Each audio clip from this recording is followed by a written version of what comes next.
जैसे कि बाइबल में उत्पत्ति अध्याय 2 में लिखा है, यहोवा परमेश्वर ने आदम के नथनों में जीवन का श्वास फूंक दिया और आदम जीवता प्राणी बन गया। उसी तरह परमेश्वर ने इस बहन के जीवन में अपने श्वास को फूंका और इन्हें नया जीवन दिया और इन्हें टीबी जैसे भयानक रोग से मुक्त किया। सारिਆਂ ਨੂੰ ਜੈਮਸੀ ਦੀ। मेरा नाम विशाली है, मेरी मम्मा का नाम संतोष राणी है। ਅਸੀਂ जलंधर डिस्ट्रिक्ट तो बिलोंग करते हाँ। मैं अज अपने जीवन की बहुत वड्डी गवाही देण जा रही हाँ। मेरी गवाही कुछ इस तरह है। साल 2019 ਦੇ ਵਿੱਚ ਮੈਨੂੰ ਹਲਕਾ ਹਲਕਾ ਬੁਖਾਰ ਰਹਿਣਾ शुरू हो गया ਤੇ मैं अपने पिंड ਦੇ ਵਿੱਚੋਂ दवाई लैके खानी शुरू की, पर ਉਹਦੇ ਨਾਲ ਮੈਨੂੰ कोई फर्क नहीं सी पैंदा। हौली हौली मेरा बुखार बहुत ज़्यादा ਵੱਧਦਾ गया, कदे 102 ਤੇ कदे 105 रहना शुरू हो गया। ਜਦੋਂ ਮੈਨੂੰ ज़्यादा तेज़ बुखार रहना तो मेरा दिल करना कि मैं कोई काम ना करा करता, तो मैं स्कूल भी नहीं सी जाती होंदी। तो उस तो बाद मैनू खंघ भी होनी शुरू हो गई, खंघ रैगूलर होंदी सीगी मैनू।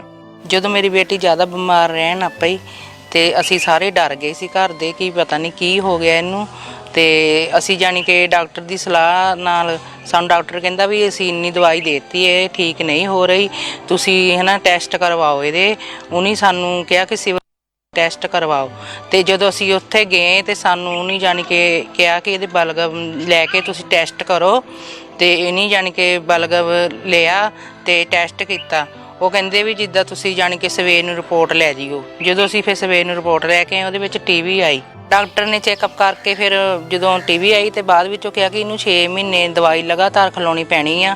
ਤੇ ਉਸ ਤੋਂ ਬਾਅਦ ਅਸੀਂ ਇਹਦਾ ਕੋਰਸ ਕਰਾਇਆ ਸਾਰਾ 6 ਮਹੀਨੇ ਦਾ। 6 ਮਹੀਨੇ ਦਵਾਈ ਇਹਨੂੰ ਖਿਲਾਈ। ਦਵਾਈ ਖਿਲਾਉਣ ਦੇ ਬਾਵਜੂਦ ਵੀ ਇਹ ਠੀਕ ਨਹੀਂ ਸੀ ਰਹਿੰਦੀ ਤੇ ਉਸ ਤੋਂ ਬਾਅਦ ਵੀ ਜਾਣੀ ਕਿ ਇਦਾਂ ਢਿੱਲੀ ਰਹਿੰਦੀ ਸੀ। ਫਿਰ ਅਸੀਂ ਜਾਣੀ ਕਿ 4 ਮਹੀਨੇ ਬਾਅਦ ਫੇਰ ਚੱਲ ਗਏ। ਜਦੋਂ ਉਹਨੇ ਫੇਰ ਟੈਸਟ ਕਹਿੰਦੇ ਚਲੋ ਟੈਸਟ ਕਰਕੇ ਦੇਖ ਲੈਂਦੇ ਜੇ ਤੁਹਾਨੂੰ ਕੋਈ ਲੱਗਦਾ ਡਾਊਟ ਵਿੱਚ, ਤੇ ਉਹਨੇ ਟੈਸਟ ਕੀਤੇ ਤੇ ਟੈਸਟਾਂ ਦੇ ਵਿੱਚ ਫੇਰ ਟੀਬੀ ਆਈ। ਜਦੋਂ ਦੂਸਰੀ ਵਾਰੀ ਵੀ ਟੀਬੀ ਆਈ ਤੇ ਘਰ 'ਚ ਮਾਹੌਲ ਬਹੁਤ ਜ਼ਿਆਦਾ ਖਰਾਬ ਹੋ ਗਿਆ ਸੀ। ਜਾਣੀ ਕਿ ਬਹੁਤ ਸਾਰੇ ਪਰੇਸ਼ਾਨ ਸਾਰੇ ਰਹਿਣ ਆਪੇ ਸੀ ਵੀ ਇਹ ਕਿੱਦਾਂ ਵੀ ਅਸੀਂ ਤਾਂ ਇੰਨੀ ਕੇਅਰ ਨਾਲ ਦਵਾ ਖਿਲਾਈ ਆ ਤੇ ਇਹ ਕਿਉਂ ਨਹੀਂ ਠੀਕ ਹੋਈ ਹੈਗੀ। ਜਦੋਂ ਇਹਨੂੰ ਜੰਡਿਆਲੇ ਹੌਸਪੀਟਲ ਸਿਵਲ 'ਚੋਂ ਕੋਈ ਫਰਕ ਨਹੀਂ ਪਿਆ ਤੇ ਅਸੀਂ ਜਲੰਧਰ ਸਿਵਲ ਹੌਸਪੀਟਲ ਇਹਨੂੰ ਲੈ ਕੇ ਆਏ।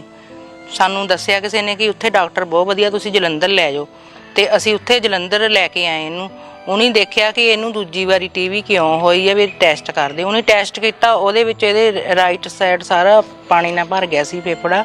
ਜਲੰਧਰ ਦੇ ਸਿਵਲ ਹੌਸਪੀਟਲ ਵਾਲੇ ਨੇ ਡਾਕਟਰ ਨੇ ਇਹ ਗੱਲ ਕਹਿਤੀ ਸੀ ਕਿ ਇਹਦੇ ਪਾਣੀ ਕੱਢਣਾ ਪੈਣਾ ਆ, ਪਾਈਪ ਪੈਣਾ ਆ ਇਹਦੇ ਪੱਕਾ, ਯਾਨੀ ਕਿ ਪਾਈਪ ਵੀ ਪੈ ਸਕਦਾ ਆ ਜੇ ਨਾ ਆਰਾਮ ਆਇਆ ਤਾਂ। ਵੀ ਅਸੀਂ ਕਿਹਾ ਪਤਾ ਨਹੀਂ ਕਿੱਦਾਂ ਪਾਉਣਾ, ਕੀ ਕਰਨਾ ਹੁਣ ਉਹਨੇ, ਕੀ ਨਹੀਂ ਕਰਨਾ। ਬਹੁਤ ਜ਼ਿਆਦਾ ਅਸੀਂ ਡਰ ਗਏ ਸੀ। ਅਸੀਂ ਇੰਨਾ ਡਰ ਗਏ ਸੀ ਜਾਣੀ ਕਿ ਘਰੇ ਚਲੇ ਗਏ। ਅਸੀਂ ਪਾਣੀ ਨਹੀਂ ਕਢਵਾਇਆ ਹੈਗਾ। ਅਸੀਂ ਕਿ ਪਾਈਪ ਥਾਣੀ ਅਸੀਂ ਪਾਣੀ ਨਹੀਂ ਕਢਵਾਉਣਾ, ਪਤਾ ਨਹੀਂ ਉਹਨੇ ਕੀ ਕਰਨਾ ਕੀ ਨਹੀਂ ਕਰਨਾ। ਅਸੀਂ ਇੰਨਾ ਘਬਰਾ ਗਏ ਸੀ, ਅਸੀਂ ਵਾਪਸ ਚਲੇ ਗਏ। ਤੇ ਇੰਨੀ ਜ਼ਿਆਦਾ ਹਾਲਤ ਇਹਦੀ ਖਰਾਬ ਹੋ ਗਈ ਸੀ, ਬਹੁਤ ਜ਼ਿਆਦਾ ਹਾਲਤ ਖਰਾਬ ਹੋ ਗਈ ਸੀ। ਤੇ ਜਦੋਂ ਇਹਨੂੰ ਨਲਾਉਣਾ ਧਲਾਉਣਾ ਤਾਂ ਵੀ ਅਸੀਂ ਚੱਕ ਕੇ ਇਹਨੂੰ ਲੈ ਕੇ ਜਾਣਾ ਬਾਥਰੂਮ ਦੇ ਵਿੱਚ। ਤੇ ਮੈਂ ਆਪ ਹੀ ਨਲਾਉਣਾ ਧਲਾਉਣਾ ਇਹਨੂੰ। ਮੇਰੀ ਬੇਟੀ ਇੰਨੀ ਕਮਜ਼ੋਰ ਹੋ ਚੁੱਕੀ ਸੀ ਕਿ ਇਹਦਾ ਭਾਰ ਪਹਿਲਾਂ 50 ਕਿਲੋ ਸੀ, 50 ਕਿਲੋ ਤੋਂ 37 ਕਿਲੋ ਭਾਰ ਮੇਰੀ ਬੇਟੀ ਦਾ ਰਹਿ ਗਿਆ ਸੀਗਾ। ਫਿਰ ਮੇਰੀ ਬੇਟੀ ਨੇ ਜਲੰਧਰ ਸਿਵਲ 'ਚੋਂ ਫਿਰ ਯਾਨੀ ਕਿ ਦੂਸਰੀ ਵਾਰੀ ਕੋਰਸ ਕੀਤਾ, ਟੀਬੀ ਦੀ ਦਵਾਈ ਖਾਧੀ 6 ਮਹੀਨੇ। ਤੇ ਉਹਦੇ ਨਾਲ ਵੀ ਇਹਨੂੰ ਕੋਈ ਫਰਕ ਨਹੀਂ ਪੈਣਾ, ਉੱਦਾਂ ਹੀ ਸਾਹ ਚੜ੍ਹਨਾ ਇਹਨੂੰ, ਉਨਾ ਕੀ ਇਹਦਾ ਭਾਰ ਰਹਿਣਾ, ਭਾਰ ਵੀ ਨਹੀਂ ਇਹਦਾ ਵਧਿਆ।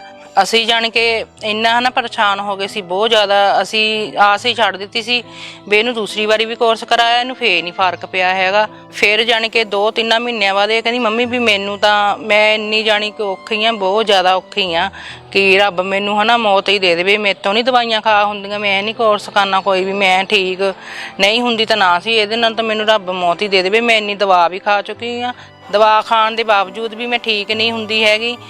ਤਾਂ ਮੰਮੀ ਕੀ ਮੈਂ ਕੀ ਇੱਦਾਂ ਦਾ ਮਾੜਾ ਕਰਮ ਕੀਤਾ, ਮੇਰੀ ਕੁੜੀ ਨੇ ਸਾਰੀ ਰਾਤ ਬੈਠ ਕੇ ਮੈਨੂੰ ਇੱਦਾਂ ਦੀਆਂ ਗੱਲਾਂ ਕਰਨੀਆਂ।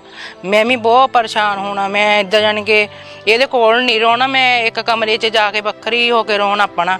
ਤੇ ਇਹ ਪਤਾ ਨਹੀਂ ਠੀਕ ਹੋਣਾ ਕਿ ਨਹੀਂ ਹੋਣਾ। ਅਸੀਂ ਬਿਲਕੁਲ ਹੀ ਆਸ ਛੱਡ ਦਿੱਤੀ ਸੀਗੀ। ਫਿਰ ਅਸੀਂ ਜਾਣ ਕੇ ਫੈਸਲਾ ਲਿਆ ਕਿ ਅਸੀਂ ਹੁਣ ਪ੍ਰਾਈਵੇਟ ਹੀ ਹੌਸਪੀਟਲ ਇਹਨੂੰ ਦਿਖਾਲ ਦੇਣਾ ਆ। ਪ੍ਰਾਈਵੇਟ ਹੌਸਪੀਟਲ ਜਦੋਂ ਅਸੀਂ ਇਹਨਾਂ ਨੂੰ ਲੈ ਕੇ ਗਏ, ਉਹਨੇ ਸਾਰੇ ਟੈਸਟ ਦੁਬਾਰਾ ਤੇ ਕੀਤੇ ਇਹਨਾਂ ਦੇ। ਸਭ ਤੋਂ ਪਹਿਲਾਂ ਉਹਨੇ ਟੀਬੀ ਦਾ ਕੀਤਾ, ਉਹਦੇ ਵਿੱਚ ਫੇਰ ਟੀਬੀ ਆ ਗਈ। ਤੀਸਰੀ ਵਾਰੀ ਫੇਰ ਇਹਨੂੰ ਟੀਬੀ ਆ ਗਈ ਤੇ ਡਾਕਟਰ ਸਾਨੂੰ ਕਹਿੰਦਾ ਕਿ ਇਹਦੇ ਪਾਣੀ ਕੱਢਣਾ ਪੈਣਾ ਆ। ਤੇ ਤਾਂ ਪਹਿਲਾਂ ਉਹਨੇ ਪਾਣੀ ਜਾਣੀ ਕਿ ਕੱਢਿਆ, ਇਹਦੇ ਸਿਰਿੰਜ ਪਾ ਕੇ ਢੂਈ ਦੇ ਵਿੱਚੋਂ ਪਾਣੀ ਕੱਢਿਆ ਉਹਨੇ ਚੰਗਾ, ਜਾਣੀ ਕਿ ਪਾਣੀ ਵੀ ਇੰਨਾ ਗੰਦਾ ਸੀ ਜਾਣੀ ਕਿ ਜਿੱਦਾਂ ਪੀਕ ਹੁੰਦੀ ਆ।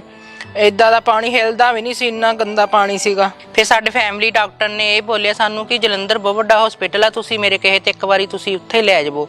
ਤੇ ਅਸੀਂ ਉਹਨਾਂ ਦੇ ਕਹੇ ਤੇ ਅਸੀਂ ਉੱਥੇ ਲੈ ਗਏ ਤੇ ਉਹਨੇ ਵੀ ਜਾਣੀ ਕਿ ਚੈੱਕਅਪ ਕੀਤਾ, ਆਪਣੀਆਂ ਰਿਪੋਰਟਾਂ ਕੀਤੀਆਂ, ਸਾਰਾ ਕੁਝ ਕੀਤਾ ਤੇ ਉਹ ਕਹਿੰਦੇ ਜਾਣੀ ਕਿ ਇਹਨੂੰ 15 ਦਿਨ ਦਾਖਲ ਰਹਿਣਾ ਪੈਣਾ ਆ ਤੇ ਘੱਟੋ ਘੱਟ 1 ਲੱਖ ਰੁਪਈਆ ਤੇ ਲੱਗ ਜਾਣਾ ਆ। ਤੇ ਅਸੀਂ ਕਿਹਾ ਵੀ ਚਲੋ ਜੇ ਪੈਸੇ ਲਾ ਕੇ ਸਾਡਾ ਬੱਚਾ ਬਚਦਾ ਸਾਨੂੰ ਹੋਰ ਕੀ ਚਾਹੀਦਾ ਆ। ਤੇ ਫਿਰ ਜਾਣੀ ਕਿ ਉਹਨੇ ਵੀ ਇਲਾਜ ਕੀਤਾ, ਸਾਰਾ ਆਪਣਾ ਜੋ ਵੀ ਹੁੰਦਾ ਸਾਰਾ ਕੁਝ ਕੀਤਾ, ਪਰ ਉਹ ਵੀ ਪੈਸੇ ਲਾ ਕੇ ਵੀ ਸਾਨੂੰ ਕੋਈ ਫਰਕ ਨਹੀਂ ਮਿਲਿਆ, ਕੋਈ ਫਰਕ ਨਹੀਂ ਬੱਚੇ ਨੂੰ ਪਿਆ। ਤੇ ਫਿਰ ਅਸੀਂ ਅੱਕ ਥੱਕ ਕੇ ਘਰ ਲਿਆਏ। ਮੈਂ ਆਪਣੀ ਬੇਟੀ ਨੂੰ ਜਾਣੀ ਕਿ ਬਹੁਤ ਸਾਰਾ ਇਲਾਜ ਕਰਾਇਆ ਇਹਦਾ, 3 ਵਾਰੀ ਟੀਵੀ ਹੋ ਗਈ, 3 ਵਾਰੀ ਕੋਰਸ ਕਰਾਇਆ, ਕੋਈ ਵੀ ਫਰਕ ਨਹੀਂ ਸੀ ਪਿਆ। ਜਦ ਕਿ 7-8 ਹਸਪੀਟਲ ਮੈਂ ਗਈ ਤੇ 7-8 ਹਸਪੀਟਲਾਂ ਨੇ ਜਵਾਬ ਦੇਤਾ ਸੀ ਡਾਕਟਰਾਂ ਨੇ, ਕਹਿੰਦੇ ਸੀ ਇਹਨੂੰ ਘਰੇ ਹੀ ਲੈ ਜਾਓ ਤੁਸੀਂ। ਤੇ ਜਾਣੀ ਕਿ ਮੈਂ ਦਵਾਈ ਖਿਲਾਉਣ ਦੇ ਬਾਵਜੂਦ ਬਹੁਤ ਸਾਰੀਆਂ ਜਗ੍ਹਾਵਾਂ ਤੇ ਮੈਨੂੰ ਲੈ ਕੇ ਗਈ, ਉਹ ਕਰਨ ਦੇ ਬਾਵਜੂਦ ਵੀ ਮੇਰੀ ਬੇਟੀ ਨੂੰ ਕੋਈ ਫਰਕ ਨਹੀਂ ਸੀ ਪੈਂਦਾ। ਸਾਰੀ ਰਾਤ ਅਸੀਂ ਬੈਠ ਕੇ ਕੱਟਣੀ। ਇਹਨੇ ਜਦੋਂ ਵੀ ਮੈਨੂੰ ਕਹਿਣਾ ਮੰਮੀ ਮੈਂ ਬਚਣਾ ਨਹੀਂ ਹੈਗਾ, ਹੁਣ ਇਹਨੇ ਇੱਦਾਂ ਹੀ ਕਹਿਣਾ, ਜਦੋਂ ਵੀ ਇਹਨੇ ਕਹਿਣਾ ਮੈਨੂੰ ਮੈਂ ਬਚਣਾ ਨਹੀਂ ਹੈਗਾ ਤੇ ਮੈਂ ਅੱਖਾਂ ਭਰ ਲੈਣੀਆਂ। ਇਹਨੇ ਵੀ ਰੋਣਾ ਬਹੁਤ ਤੇ ਮੈਂ ਵੀ ਬਹੁਤ ਰੋਣਾ, ਇਹਦੇ ਡੈਡੀ ਨੇ ਵੀ ਰੋਣਾ। ਸਾਡੇ ਸਾਰੇ ਘਰ ਦੇ ਬਹੁਤ ਜ਼ਿਆਦਾ ਰੋਂਦੇ ਹੁੰਦੇ ਸੀ ਇਹਦੇ ਵੱਲ ਦੇਖ ਕੇ ਕਿ ਇਹਨੇ ਬਚਣਾ ਨਹੀਂ ਹੈਗਾ। ਅਸੀਂ ਬਿਲਕੁਲ ਹੀ ਉਮੀਦ ਛੱਡ ਦਿੱਤੀ ਸੀ ਕਿ ਸਾਡਾ ਬੱਚਾ ਨਹੀਂ ਠੀਕ ਹੋਣਾ। ਹੁਣ ਜਾਣੀ ਕਿ ਅਸੀਂ ਉਮੀਦ ਹੀ ਛੱਡ ਗਏ ਸੀਗੇ। ਜਦੋਂ ਪੂਰੀ ਤਰ੍ਹਾਂ ਅਸੀਂ ਥੱਕ ਗਏ ਅੱਕ ਗਏ ਤੇ ਇੱਕ ਦਿਨ ਫਿਰ ਇਹਦੀ ਭੂਆ ਦੀ ਖਬਰ ਲੈਣ ਵਾਸਤੇ ਆਈ ਤੇ ਉਹਨੇ ਸਾਨੂੰ ਦੱਸਿਆ ਕਿ ਤੁਸੀਂ ਚਰਚ ਆਨਲਾਈਨ ਜਾਣੀ ਕਿ ਚੱਲਦੀ ਆ, ਹੁਣ ਤੁਸੀਂ ਆਨਲਾਈਨ ਮੀਟਿੰਗ ਅਟੈਂਡ ਕਰਿਆ ਕਰੋ। ਜਦੋਂ ਮੇਰੇ ਨਨਾਣ ਨੇ ਦੱਸਿਆ ਤੇ ਅਸੀਂ ਪਹਿਲੀ ਵਾਰੀ ਮੀਟਿੰਗ ਦੇਖੀ ਤੇ ਸਾਨੂੰ ਬਹੁਤ ਜ਼ਿਆਦਾ ਚੰਗਾ ਲੱਗਾ। ਜਿੱਦਾਂ ਗਵਾਹੀਆਂ ਸੁਣ ਕੇ ਸਾਡਾ ਹੌਸਲਾ ਵਧਿਆ ਕਿ ਸਾਡਾ ਵੀ ਬੱਚਾ ਠੀਕ ਹੋ ਸਕਦਾ ਆ। 6 ਮਈ 2021 ਨੂੰ ਜਦੋਂ ਅਸੀਂ ਘਰੇ ਬੈਠ ਕੇ ਆਨਲਾਈਨ ਮੀਟਿੰਗ ਦੇਖੀ, ਪ੍ਰਭੂ ਦੇ ਦਾਸ ਨੇ ਜਾਣੀ ਕਿ ਬਿਮਾਰਾਂ ਲਈ ਪ੍ਰੇ ਕੀਤੀ ਤੇ ਮੈਂ ਆਪਣੀ ਬੇਟੀ ਵਾਸਤੇ ਉਹਨੂੰ ਰਿਸੀਵ ਕੀਤਾ। मैं आपके फेफड़ों को हील होता हुआ देख रहा हूँ। यीशु मसीह के नाम से सब तरह की रिकवरी शुरू, right now be healed in Jesus name. ਉਸ ਪ੍ਰੇ ਦੇ ਦੌਰਾਨ ਪਵਿੱਤਰ ਆਤਮਾ ਨੇ ਮੇਰੀ ਬੇਟੀ ਨੂੰ ਛੂਣ ਤੋਂ ਬਾਅਦ ਜਾਣੀ ਕਿ ਇਹਨੂੰ ਯਕਦਮ ਉਲਟੀ ਆਈ। ਉਲਟੀ ਆਉਣ ਤੋਂ ਬਾਅਦ ਜਾਣੀ ਕਿ ਮੈਂ ਆਪਣੇ ਇਹ ਜਾਣੀ ਕਿ ਯਕਦਮ ਬੇਹੋਸ਼ ਹੋ ਗਈ ਤੇ 5-10 ਮਿੰਟਾਂ ਬਾਅਦ ਜਾਣੀ ਕਿ ਮੈਨੂੰ ਦੇਖਿਆ ਇਦਾਂ ਹਵਾ ਮਾਰੀ। ਮੈਨੂੰ ਕਿਹਾ ਕੀ ਹੋਇਆ? ਕਹਿੰਦੀ ਮੰਮੀ ਪਤਾ ਨਹੀਂ ਮੈਨੂੰ ਕੀ ਹੋਇਆ, ਮੈਨੂੰ ਇਦਾਂ ਲੱਗਾ ਜਿੱਦਾਂ ਮੇਰੇ ਵਿੱਚੋਂ ਕੁਝ ਨਿਕਲਿਆ ਹੁੰਦਾ। ਉਸ ਸਪਰੇਅ ਤੋਂ ਬਾਅਦ ਮੇਰੀ ਬੇਟੀ ਹੁਣ ਬਿਲਕੁਲ ਹੀਲ ਆ। ਇਹਦੇ ਜਾਣੀ ਕਿ ਸੱਜੇ ਪਾਸੇ ਡਾਕਟਰ ਨੇ ਦੱਸਿਆ ਸੀ ਕਿ ਕਿਸੇ ਫੇਫੜੇ 'ਚ ਪਾਣੀ ਭਰ ਗਿਆ ਆ। ਜਦੋਂ ਅਸੀਂ ਰਿਪੋਰਟਾਂ ਕਰਾਈਆਂ ਪਾਣੀ ਵੀ ਨਹੀਂ ਸੀਗਾ ਤੇ ਟੀਵੀ ਵੀ ਨਹੀਂ ਸੀ, ਬਿਲਕੁਲ ਠੀਕ ਸੀ ਮੇਰੀ ਬੇਟੀ। ਪਹਿਲਾਂ ਮੈਂ ਟੋਟਲੀ ਬੈੱਡ ਤੇ ਸੀ ਤੇ ਹੁਣ ਮੈਂ ਪੂਰੀ ਤਰ੍ਹਾਂ ਉੱਠ ਬੈਠ ਸਕਦੀ ਹਾਂ, ਚੱਲਦੀ ਫਿਰਦੀ ਹਾਂ, ਪੂਰੀ ਤਰ੍ਹਾਂ ਖਾਣਾ ਖਾਂਦੀ ਹਾਂ। ਮੈਂ ਹੁਣ ਸਾਰੇ ਘਰ ਦੇ ਕੰਮ ਵੀ ਕਰਦੀ ਹਾਂ, ਸਾਰਾ ਆਪਣਾ ਕੰਮ ਆਪ ਕਰਦੀ ਹਾਂ, ਨਹਾਉਂਦੀ ਵੀ ਹਾਂ। ਉਸ ਪ੍ਰੇਅਰ ਤੋਂ ਬਾਅਦ ਮੈਂ ਬਹੁਤ ਪੂਰੀ ਤਰ੍ਹਾਂ ਹੀਲ ਹਾਂ। ਮੈਂ ਸਾਰੇ ਲੋਕਾਂ ਨੂੰ ਇਹ ਮੈਸੇਜ ਦੇਣਾ ਚਾਹੁੰਦੀ ਹਾਂ ਕਿ ਤੁਸੀਂ ਵੀ ਪ੍ਰਭੂ ਵਿੱਚ ਆਓ ਤੇ ਜਾਣੀ ਕਿ ਪ੍ਰਭੂ ਮੋਰੇ ਕੋਈ ਕੰਮ ਛੋਟਾ ਨਹੀਂ, ਕੋਈ ਵੱਡਾ ਨਹੀਂ, ਤਾਂ ਪ੍ਰਭੂ ਕੋਲ ਆਓ ਤੇ ਉਹਨਾਂ ਕੋਲੋਂ ਹੀਲਿੰਗ ਲਓ।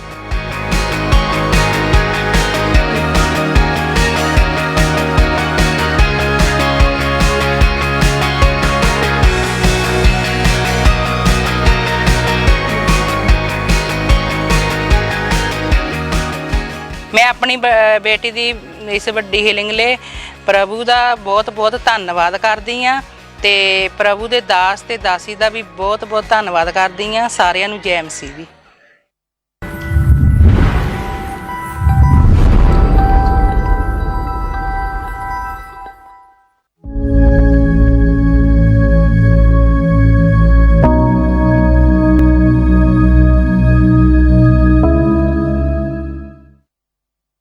जैसे कि बाइबल में लिखा है, यीशु ने उससे कहा, उठ, अपनी खाट उठाकर चल फिर। वह मनुष्य तुरंत चंगा हो गया और अपनी खाट उठाकर चलने फिरने लगा। सबको जय मसीह की जी। मेरा नाम मीरो है, मैं राजस्थान की रहने वाली हूँ। ये मेरा बेटा संजय है, मैं इसकी बहुत बड़ी गुहाई देने आई हूँ। जनवरी 2019 को 1 तारीख नए साल को जैसे कि मैं छत पे गया था और उधर बनेरे नहीं थे छत पे और मैं छत से नीचे गिर गया था। सीढ़ियों की तरफ उतरना था मेरे को और उधर तो उतरा नहीं, मैं उस तरफ उतर गया धोखे से और छत से नीचे गिर गया। 12 फुट की ऊंचाई थी उसकी और नीचे गिरते ही मैं बेहोश हो गया। जब मेरा बेटा छत से गिर गया था तो हमको कुछ पता नहीं, फिर पड़ोसियों ने हमें बताया कि आपका लड़का गिर गया। जैसे हमने अपने बेटे को देखा गिरा हुआ तो ये बेहोश ही पड़ा, जैसे हमने सोचा ये मर गया है तो हम रोने मरने लगे, सब जमा हो गए, इकट्ठे हो गए, भाई लड़का गिर गया, मर गया। तो जैसे हमने इसको उठाया, हॉस्पिटल में लेके गए, इसको हम प्राइवेट हॉस्पिटल में लेके, तो डॉक्टर ने इसको देखा है, कहता इसकी ज्यादा ये गंभीर है, इसको चोटें ज्यादा लगे, ये बोल नहीं सकता, इसको इमरजेंसी में रखा था। जैसे हमारा बेटा इमरजेंसी में था तो डॉक्टर ने इसको देखा, उसने बोला है कि इसको भाई पूरी बॉडी इसकी वो टेस्ट करनी पड़ेगी। डॉक्टर ने इसको पूरे मशीन में डाल के इसको टेस्ट करने के लिए हमको बोला, हम इसको टेस्ट करेंगे। तो 2-3 घंटे इसको टेस्ट करते रहे। 2-3 घंटे बाद वो फिर आए, हमको रिपोर्ट बताई है इसकी। फिर उन्होंने बोला कि इसकी एक रीढ़ की हड्डी टूट गई, एक गर्दन की हड्डी टूट गई। हमने उम्मीद तोड़ दी हमारा बच्चा कि अब तक बचेगा कि नहीं बचेगा। 10 दिन तक हमारे बेटे ने ना कुछ खाया ना कुछ पिया, इसके हाथ पैर भी कुछ नहीं काम करते थे। जैसे ही पड़ा रहता सीधा सपेट ऐसे सोया रहता था, ना चल सकता, ना उठ सकता, ना बैठ सकता। इसकी रीढ़ की हड्डी में और गर्दन की हड्डी में जो दर्द होता था, ये बहुत रोता था, सारा दिन रोता था। तो इसको 1 दिन के 6 टीके लग जाते थे, फिर भी इसको फर्क नहीं पड़ता था। भाई दर्द का टीका लगाया है, मुझे क्या किया है। 15 दिन के बाद डॉक्टर ने बोला हम इसका ऑपरेशन तो कर देंगे और इसके रीढ़ की हड्डी का और गर्दन की हड्डी का ऑपरेशन कर देंगे, और बाकी हम इसकी गारंटी नहीं लेते, इसकी हाथ की और पैर की नसें ब्लॉक हो चुकी है, किसकी हम गारंटी नहीं ले सकते, इसकी जान भी जा सकती है।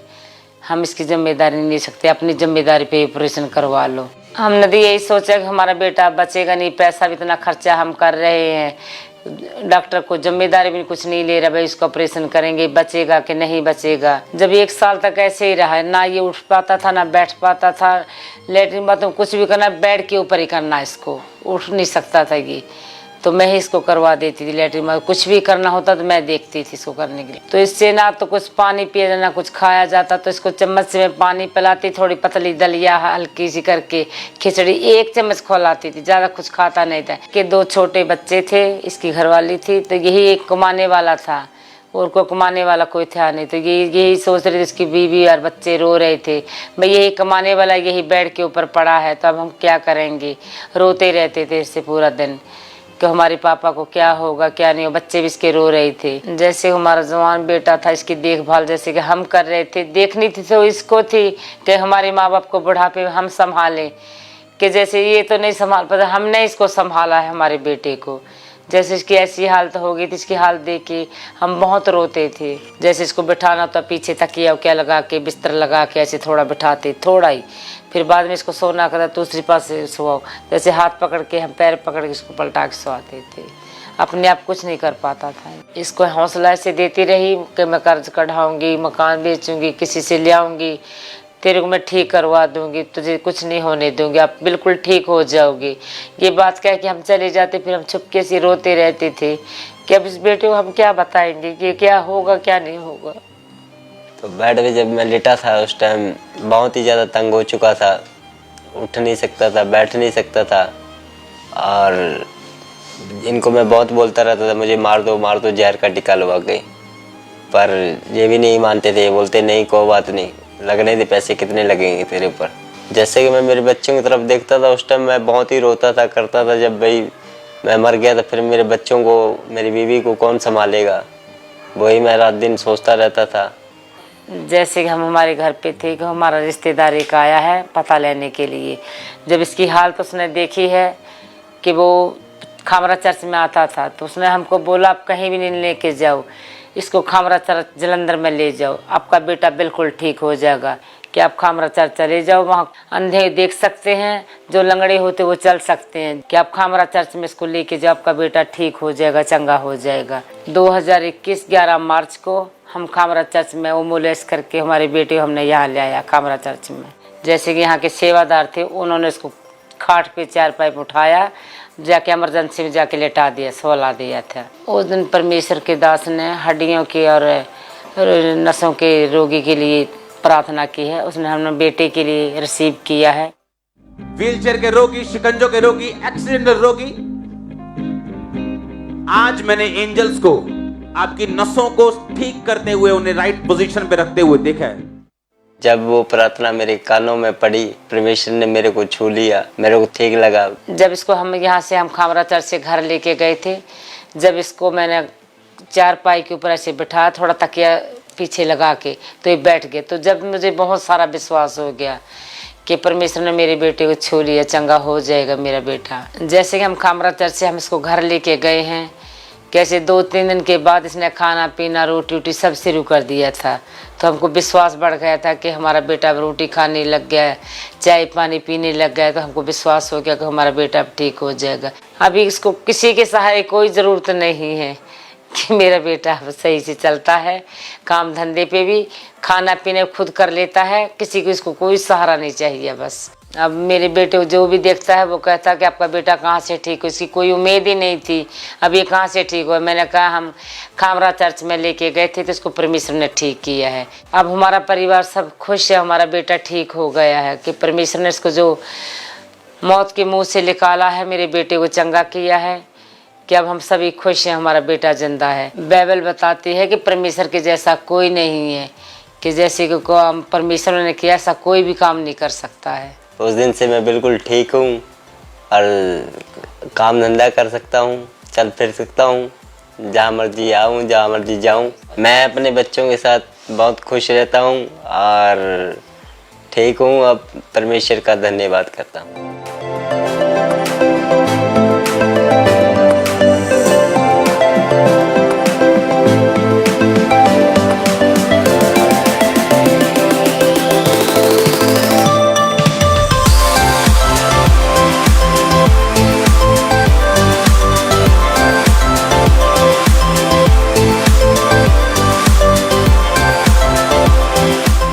इस अद्भुत चंगाई के लिए परमेश्वर का धन्यवाद कहते हैं, परमेश्वर के दास का धन्यवाद कहते हैं। सबको जय मसीह की।